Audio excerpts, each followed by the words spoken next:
Hi అండి. Welcome to our channel మన ఇంటి అభిరుచులు. నా పేరు రోజా అండి. ఇది మన ఫస్ట్ వీడియో. ఈరోజు రెసిపీ వచ్చేసి బియ్యం ఉప్మా.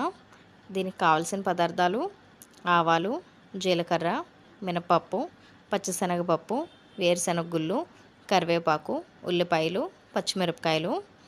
దీనికి ముందుగా మనం స్టవ్ ఆన్ చేసుకొని గిన్నె పెట్టి 2 టేబుల్ స్పూన్స్ ఆయిల్ వేసి, ఆయిల్ హీట్ అయ్యాక ఆవాలు, జీలకర్ర, మినపప్పు వేసి కొంచెం చిటపటలాడడం మొదలయ్యాక పచ్చిశనగపప్పు, వేరుశనగ గుళ్ళు వేసి కొంచెం లో హీట్లోనే వేయించుకోవాలండి.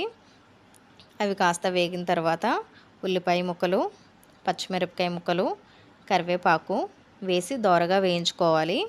ఉల్లిపాయలు కొంచెం దోరగా ఉంటేనే బాగుంటాయండి. నేను దీనికి ముందుగానే 3 గ్లాసులు బియ్యం కడిగి శుభ్రం చేసి పెట్టుకున్నాను. 3 గ్లాసుల బియ్యానికి 7 గ్లాసులు వాటర్ పడుతుందండి. మనం శుభ్రం చేసి పెట్టుకున్న బియ్యాన్ని వేగిన ఉల్లిపాయ ముక్కల్లో వేసి కొంచెం ఆయిల్లోని ఫ్రై అవ్వనివ్వాలండి. ఇలా ఆయిల్లో ఫ్రై చేస్తే బియ్యం మెతుకులు అంటుకోకుండా ఉంటాయండి. పొడి పొడిలాడుతూ ఉంటుంది. తర్వాత కాస్త ఫ్రై అయిన తర్వాత వాటర్ పోసి, వాటర్లో తగినంత ఉప్పు, మీకు నచ్చితే టేస్టింగ్ సాల్ట్ కూడా వేసుకోవచ్చండి. ఇది ఆప్షనల్, కానీ ఈ ఉప్మాకి టేస్టింగ్ సాల్ట్తో టేస్ట్ చాలా బాగుంటుంది.